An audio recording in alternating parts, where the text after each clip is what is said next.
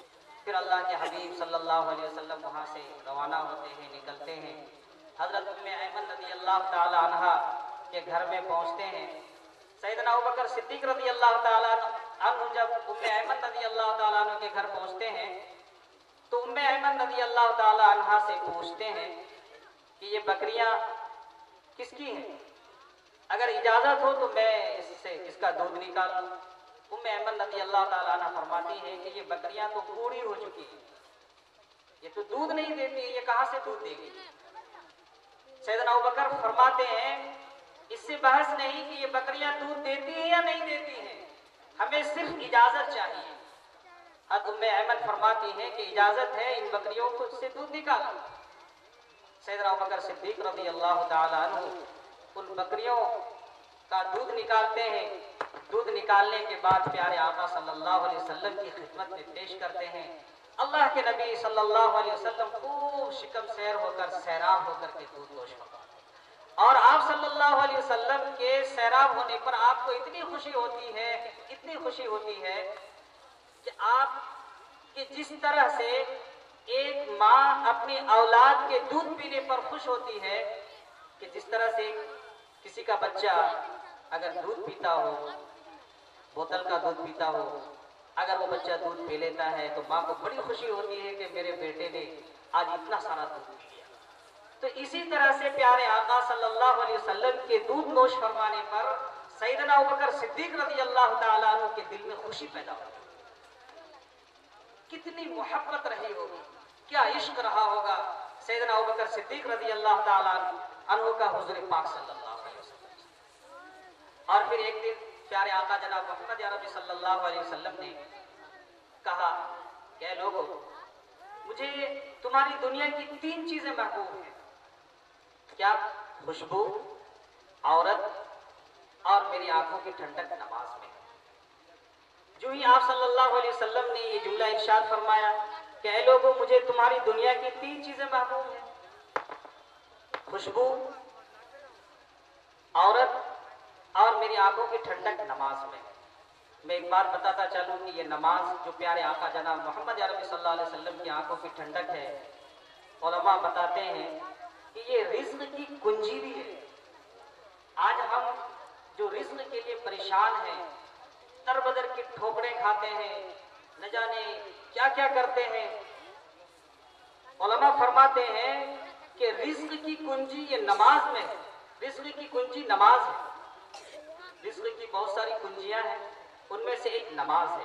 اللہ فرماتا ہے وَأْمُرْ أَهْلَكَ بِالصَّلَاةِ وَاصْطَبِرْ عَلَيْهَا لَا نَسْأَلُكَ رِزْقًا نَحْنُ نَرْزُقُكَ۔ اللہ فرماتا ہے کہ وَأْمُرْ أَهْلَكَ بِالصَّلَاةِ وَاصْطَبِرْ عَلَيْهَا، اپنے اہل و عیال کو نماز کا حکم کرو اور اس پر جمے رہو۔ پھر آگے فرماتا ہے نَحْنُ نَرْزُقُكَ، ہم تمہیں روزی دیں گے۔ اسی طرح سے رزق کی کنجی استغفار ہے کہ آدمی جب کثرت سے استغفار کرتا ہے اللہ تعالیٰ اس کے رزق کے دروازے کھول دیتے ہیں۔ جس طرح سے سورہ انفال میں اللہ فرماتا ہے کہ فَقُلْتُ اسْتَغْفِرُوا رَبَّكُمْ إِنَّهُ كَانَ غَفَّارًا يُرْسِلِ السَّمَاءَ عَلَيْكُمْ مِدْرَارًا وَيُمْدِدْكُمْ بِأَمْوَالٍ وَبَنِينَ وَيَجْعَلْ لَكُمْ جَنَّاتٍ وَيَجْعَلْ لَكُمْ أَنْهَارًا۔ تو میرے محترم بزرگوں دوستو، تو بات دوسری طرف چلی گئی تو سیدنا ابوبکر صدیق رضی اللہ تعالیٰ عنہ پیارے آقا صلی اللہ علیہ وسلم کے جواب یعنی ان باتوں کو سن کر فرمایا کیا کہ یا رسول اللہ ہمیں بھی 3 چیزیں محبوب ہیں۔ اللہ کے حبیب نے فرمایا کیا؟ اللہ کے حبیب صلی اللہ علیہ وسلم کے پوچھنے پر سیدنا ابوبکر صدیق رضی اللہ تعالیٰ عنہ نے کہا کہ آپ کا چہرے انور دیکھتے رہنا، ایک۔ دوسری چیز اپنا مال آپ پر خرچ کرنا،